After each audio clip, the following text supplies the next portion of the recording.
मुझे संतोष है कि गल्फ के हमारे सभी मित्र देशों की सरकारें भी हमारे देश के नागरिकों का पूरा ध्यान रख रही है।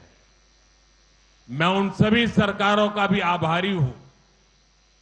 वहां हर देश पे जो हमारी एम्बेसीज हैं, हमारे मिशन है, वे 24/7 उनकी मदद कर रहे हैं। किसी को भी खाना पीना चाहिए, मेडिकल हेल्प चाहिए, रहने के लिए हेल्प चाहिए, कानूनी सहायता चाहिए, ये सब सुनिश्चित किया जा रहा है।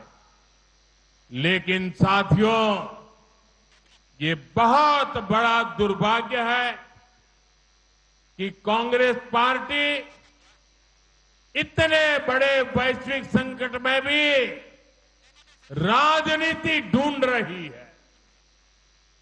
कांग्रेस पार्टी जानबूझकर उकसाने वाले बयान दे रही है, गैर जिम्मेवार बयान दे रही है, ताकि स्थितियां बिगड़ जाएं, हमारे लोग वहां संकट में फंस जाएं और फिर ये लोग मिलकर मोदी को गालियां देने का, रील बनाने का अभियान शुरू कर सके। यही उनका खेल है। പ്രിയപ്പെട്ടവരെ, ഇന്ത്യക്കാരുടെ പശ്ചിമേഷ്യയിലെ ഇന്ത്യക്കാരുടെ സുരക്ഷ ഉറപ്പാക്കുന്നതിൽ ഗൾഫിലെ നമ്മളുടെ സുഹൃത്ത് രാജ്യങ്ങളും അതീവ ശ്രദ്ധ പുലർത്തുന്നു എന്നതിൽ എനിക്ക് സന്തോഷമുണ്ട്. അവരോടെല്ലാം നമുക്ക് കടപ്പാടുമുണ്ട്. ഇന്ന് എല്ലാ രാജ്യങ്ങളിലും നമുക്ക് നയതന്ത്ര ഓഫീസുകളും എംബസികളുമുണ്ട്. അവർ 24 മണിക്കൂറും ഇന്ത്യക്കാരുടെ സഹായത്തിനായി പ്രവർത്തിക്കുന്നുമുണ്ട്. അവിടെയുള്ള ആർക്കെങ്കിലും ഭക്ഷണമോ കുടിവെള്ളമോ വൈദ്യസഹായമോ താമസ സൗകര്യമോ എന്തിന് നിയമസഹായമോ വേണമെങ്കിൽ പോലും അത് ഉറപ്പായും കിട്ടും. അതിനുള്ള വ്യവസ്ഥ നാം ചെയ്തിട്ടുണ്ട്. എന്നാൽ ഏറ്റവും സങ്കടകരമായ ഒരു കാര്യമെന്നുള്ളത് ഈ വിഷമസന്ധിയിലും കോൺഗ്രസ് ഇതിൽ രാഷ്ട്രീയം തിരയുകയാണ്, രാഷ്ട്രീയം കളിക്കുകയാണ് എന്നത് വലിയ ദൗർഭാഗ്യമാണ്. അവർ മനഃപൂർവ്വമായി പ്രകോപനപരമായ പ്രസ്താവനകൾ നടത്തുകയാണ്. സ്ഥിതിഗതികൾ വഷളാകട്ടെ എന്നാണ് അവരുടെ ആഗ്രഹം. നമ്മുടെ സഹോദരങ്ങൾ പ്രയാസത്തിലകപ്പെട്ടാലും അവർക്ക് ദുരിതമുണ്ടായാലും നരേന്ദ്രമോദിയെ വിമർശിക്കാനുള്ള അവസരം കിട്ടുമോ, മോദിയെ വിമർശിച്ച് റീൽസ് ചെയ്യാനുള്ള അവസരമുണ്ടാകുമോ എന്നാണ് നോക്കുന്നത്. അതാണ് രണ്ടു കൂട്ടരുടെയും ലക്ഷ്യം. एनडीए सौहृदगढ़े गल्फ में चल रहे युद्ध में हमें आत्मनिर्भरता का महत्व भी फिर से समझाया है। एनर्जी हो या फिर अन्य सेक्टर, भारत हर क्षेत्र में आत्मनिर्भर बनने का प्रयास कर रहा है। आत्मनिर्भर होना कितना जरूरी है, ये हमने कोरोना के दौर में देखा है,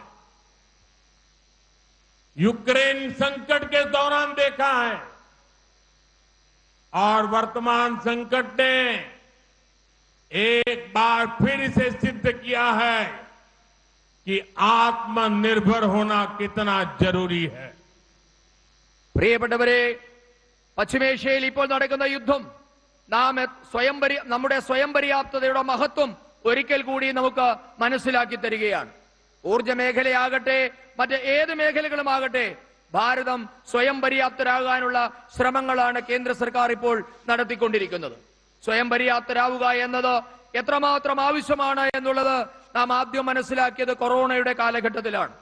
ഉക്രൈൻ റഷ്യ യുദ്ധകാലത്തും നാം അത് കണ്ടുകഴിഞ്ഞു. ഇപ്പോൾ നടക്കുന്ന പ്രതിസന്ധിയിലും നാം സ്വയം പര്യാപ്തർ ആകേണ്ടതിന്റെ आवश्यकता നമ്മെ ബോധ്യപ്പെടുത്തുകയാണ്. एनडीए सौहृदगढ़े एनर्जी सेक्टर में हमारी निर्भरता दूसरे देशों पर कम से कम हो, इसके लिए बीते सालों से लगातार कदम उठाए गए। भारत ने अपनी सोलर पावर कैपेसिटी बढ़ाई है। अभी कुछ देर पहले केरलम में भी एक सोलर प्रोजेक्ट का काम शुरू किया गया है। पेट्रोल डीजल पर निर्भरता कम हो, इसके लिए बहुत बड़े पैमाने पर इलेक्ट्रिक बसों और अन्य इलेक्ट्रिक गाड़ियों पर बल दिया जा रहा है। रेलवे का 100% इलेक्ट्रिफिकेशन किया जा रहा है। പ്രിയപ്പെട്ടവരെ, ഊർജ്ജ മേഖലയിൽ നാം മറ്റു രാജ്യങ്ങളെ ആശ്രയിക്കുന്നത് തുലോം കുറവാണ്. ഇതിനായി കേന്ദ്ര സർക്കാർ നിരന്തരമായ നടപടികൾ കഴിഞ്ഞ കുറെ കാലമായി സ്വീകരിച്ചതിന്റെ ഫലമാണ് ഇത്. നാം നമ്മുടെ സൗരോർജ്ജ ശേഷി ഇന്ന് പല മടങ്ങ് കൂട്ടിയിട്ടുണ്ട്. അല്പസമയം മുൻപാണ് കേരളത്തിലും ഒരു സൗരോർജ്ജ പദ്ധതിയുടെ പ്രവർത്തനത്തിന് തുടക്കം കുറിച്ചത്. എന്നാൽ പെട്രോൾ ഡീസൽ മേഖലയിൽ നമ്മുടെ സ്വയം പര്യാപ്തത അല്പം കുറവാണെങ്കിലും നാം ഇന്ന് ഇലക്ട്രിക് ബസ്സുകളും മറ്റു വാഹനങ്ങളും വലിയ തോതിൽ നിരത്തിലിറക്കി അതിനെ മറികടക്കുകയാണ്. നാം ഇലക്ട്രിക് ബസ്സുകളെ പ്രോത്സാഹിപ്പിക്കുകയാണ്. ഇന്ന് രാജ്യത്തെ 100% റെയിൽവേ ലൈനുകളും വൈദ്യുതീകരിക്കപ്പെട്ടിട്ടുണ്ട്. एनडीए सुरगढ़े एक तरफ बीजेपी एनडीए देश को आत्मनिर्भर बनाने के लिए अनेकविध काम कर रही है, वहीं दूसरी तरफ कांग्रेस और लेफ्ट के लोग आत्मनिर्भर भारत अभियान का मजाक उड़ाने में ही जुटे रहते हैं। कांग्रेस और लेफ्ट ने मिलकर सरकारें चलाई है। इन्होंने देश को विदेशों पर ज्यादा से ज्यादा निर्भर ही बनाया है। और आज देखिए, ये लोग मिलकर अफवाहें फैलाने में जुटे हैं। आज युद्ध के समय, इस समय में भी कांग्रेस लेफ्ट और उसका इकोसिस्टम देश में पैनिक क्रिएट करने में, भय पैदा करने में पूरी ताकत खपा रहे हैं। मैं देशवासियों को कहूंगा, कांग्रेस लेफ्ट और इनके इकोसिस्टम द्वारा फैलाई जा रही अफवाहों से सतर्क रहे, सावधान रहे। പ്രിയപ്പെട്ടവരെ, ഒരു വശത്ത് നമ്മുടെ രാജ്യത്തെ സ്വയം പര്യാപ്തമാക്കാൻ ഭാരതീയ ജനതാ പാർട്ടിയുടെ നേതൃത്വത്തിൽ ദേശീയ ജനാധിപത്യ സഖ്യം എൻഡിഎ കഠിനമായി പരിശ്രമിക്കുമ്പോൾ, അതിനായി നിരവധി നടപടികൾ കൈക്കൊള്ളുമ്പോൾ, മറുവശത്ത് കോൺഗ്രസും ഇടതുപക്ഷവും ആത്മനിർഭർ ശ്രമങ്ങളെ ഇന്ന് പരിഹസിക്കുകയാണ്.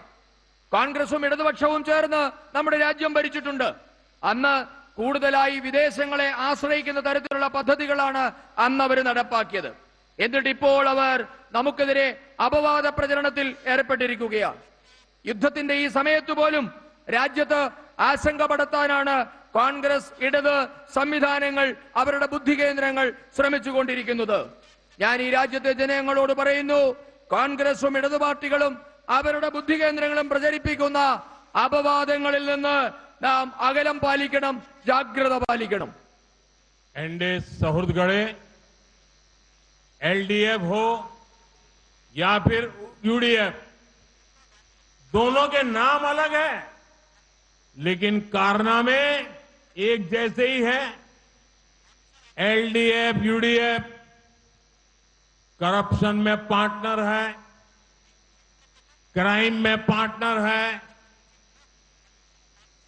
कम्युनलिज्म फैलाने में पार्टनर है, डेवलपमेंट रोकने में पार्टनर है। ये इंडस्ट्री को बर्बाद करने में भी पार्टनर है।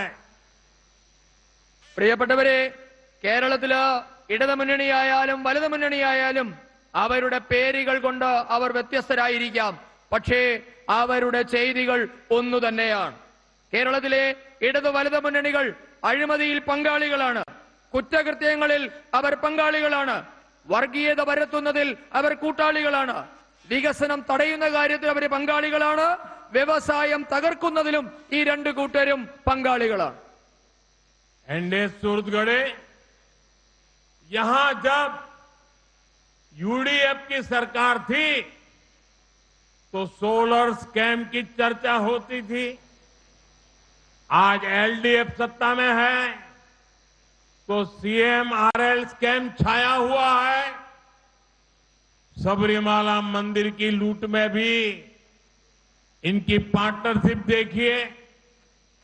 एलडीएफ के लोगों पर गोल्ड की लूट के आरोप है तो यूडीएफ के लोगों पर लूटे हुए गोल्ड को बेचने के आरोप लग रहे हैं।